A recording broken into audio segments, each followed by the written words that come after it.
Bismillahirrahmanirrahim. Assalamualaikum warahmatullahi wabarakatuh. Ketemu lagi di channel Sahabat Ilmu. Salam sahabat. Oke sobat sekalian, terima kasih sekali yang udah tonton video-video Sahabat Ilmu, yang udah like, comment, share, dan tentunya yang udah subscribe channel Sahabat Ilmu. Mudah-mudahan diberikan kelancaran. Amin ya robbal alamin. Dan untuk sobat sekalian yang belum subscribe, ayo klik tombol subscribe-nya. Oke sobat sekalian, karena di video-video sebelumnya aku telah sharing berkaitan dengan apa itu LPDP, jalur masuk LPDP. Nah kali ini aku akan sharing berkaitan dengan perjalanan aku, mulai dari aku tahu apa itu LPDP sampai lulus dinyatakan sebagai Audi LPDP.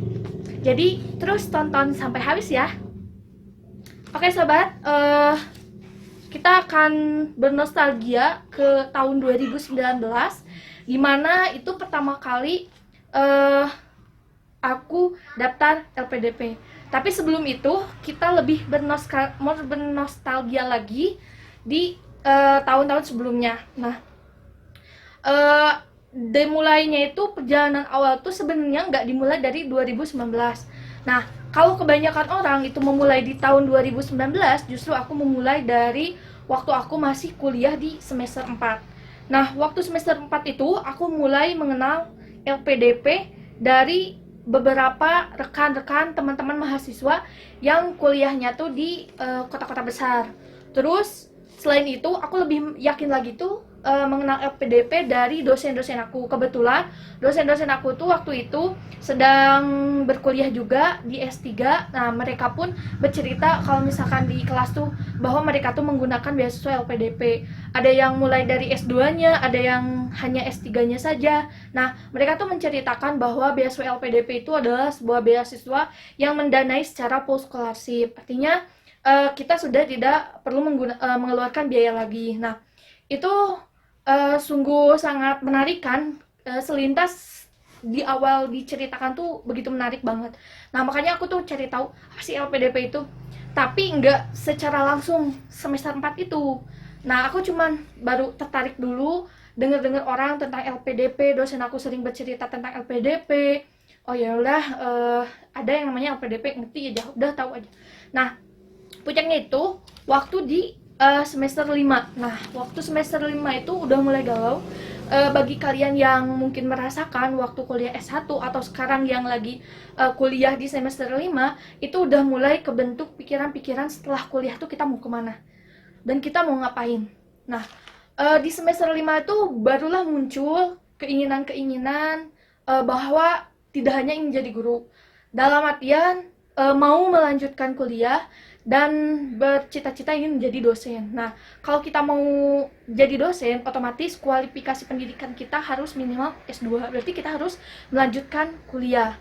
Nah, dari sana aku langsung inget, oh ya, aku gak punya biaya untuk melanjutkan, tetapi aku pernah dapat pengarahan-pengarahan atau aku dengar cerita dari teman atau dosen bahkan tentang beasiswa, salah satu beasiswa yang bisa mendanai full kita kuliah dari awal sampai kita lulus.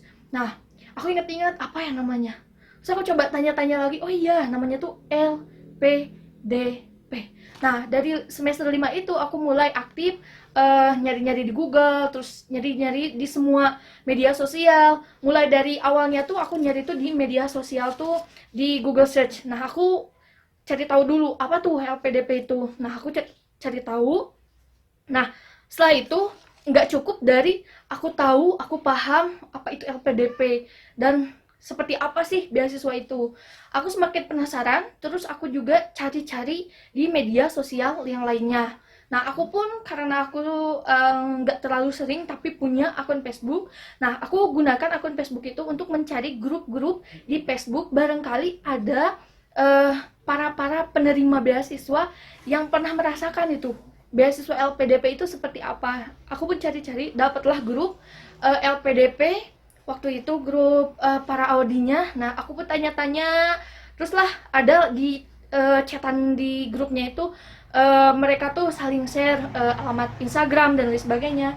Nah setelah beres Facebook aku pun cari di Instagram. Nah di Instagram itu alhamdulillah tidak hanya dapet kontak-kontak para awardingnya, tapi langsung dapat alamat resminya LPDP di Instagram itu.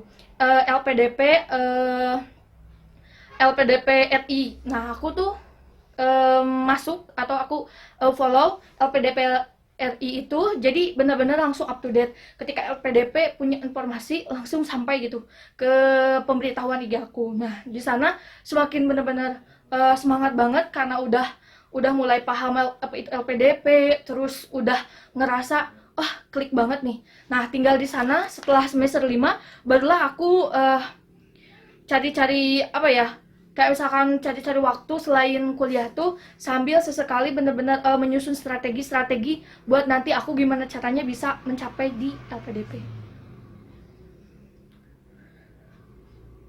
Nah, terus waktu itu kan aku udah cari-cari kan tentang LPDP itu. Nah, aku tarik kesimpulan secara garis besar setelah aku baca-baca LPDP itu ternyata secara umumnya mengapa banyak yang tidak katakanlah bukan berminat tapi takut untuk apply beasiswa LPDP, itu ada di poin harus adanya persyaratan berupa sertifikat TOEFL. Nah, itu sama kan, apalagi aku dari orang eksak. Nah, pasti kan itu adalah sebuah tantangan besar. Nah, kebanyakan orang lain pun sama. Gerbang utama yang jadi kendala itu pasti di TOEFL-nya. Nah, makanya dari semester 5 itu aku langsung memutuskan untuk gimana caranya belajar yang namanya TOEFL. Nah, dan TOEFL sendiri itu untuk ngomongnya banget juga susah gitu.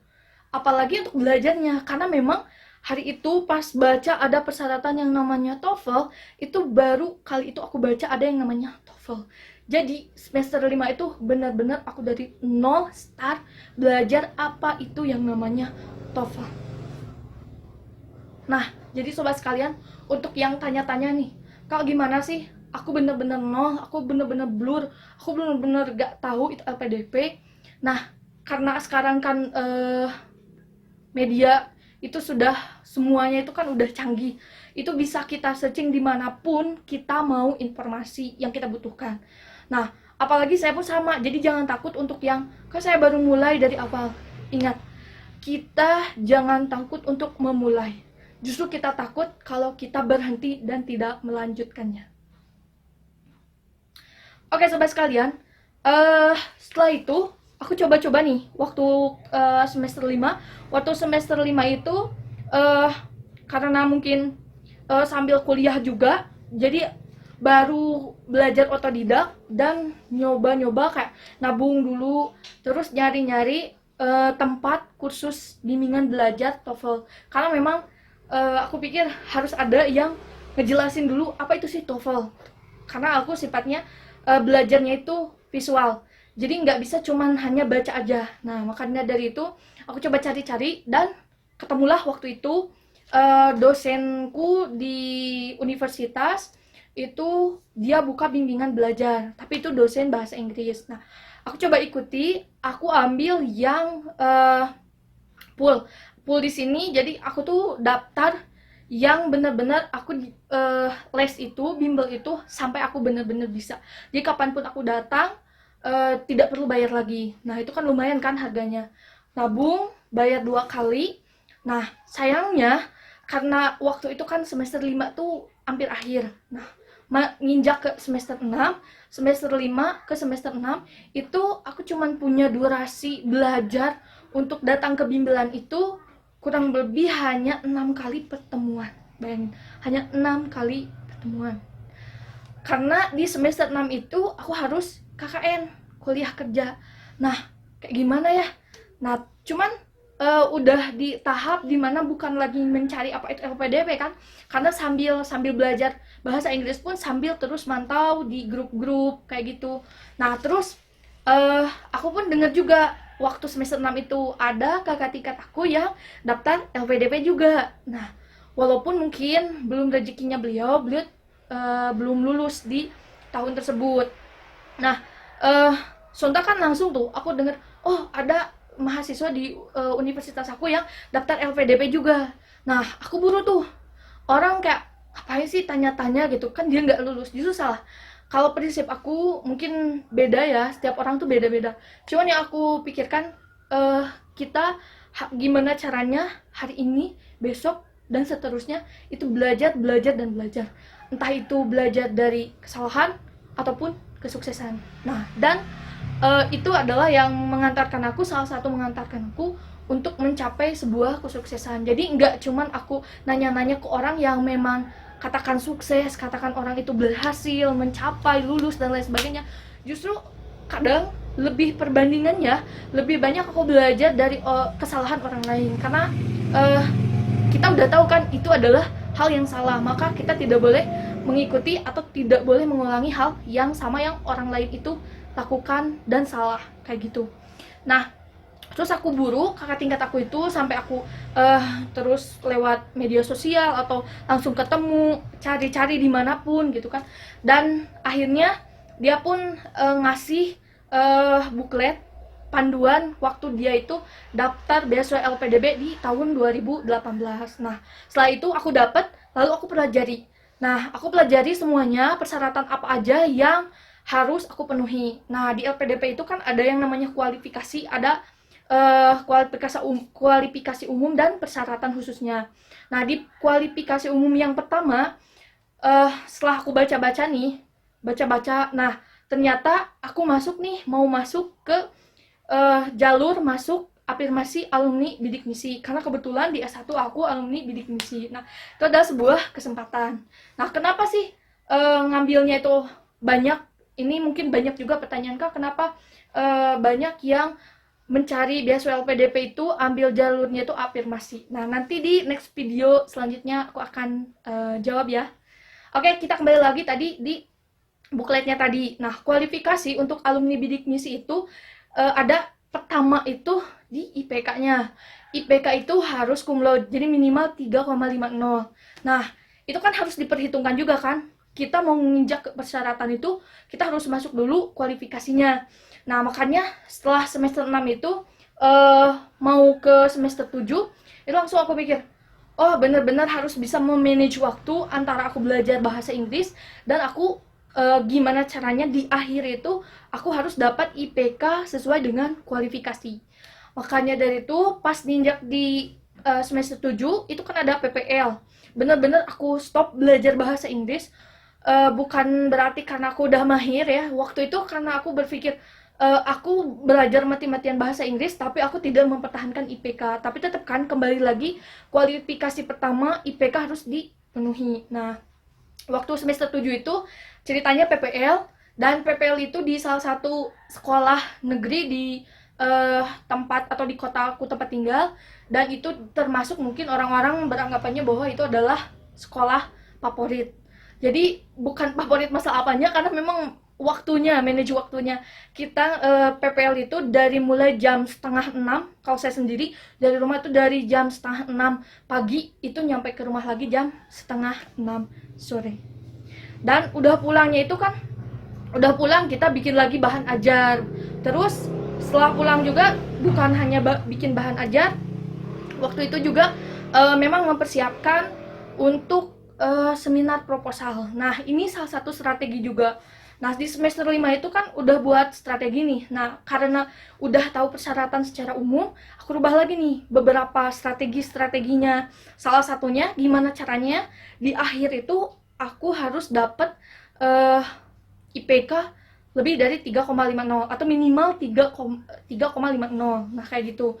Nah, dengan catatan aku ambil yang lulus secara cepat atau akselerasi. Kenapa? Karena nanti setelah aku ambil akselerasi kan ada beberapa bulan kan, beberapa bulan lebih awal kita lebih cepat beres. Nah, di bulan-bulan itu aku bisa melakukan persiapan lagi, kayak gitu. Nah, singkat cerita, itu waktu semester 7. Nah, karena aku berpikir waktu semester 5 aku pernah belajar, semester 6 itu otodidak belajar bahasa Inggris. Nah, di semester 7 pun aku aktif ikut kayak seminar-seminar gimana caranya kita dapatin skor TOEFL tinggi.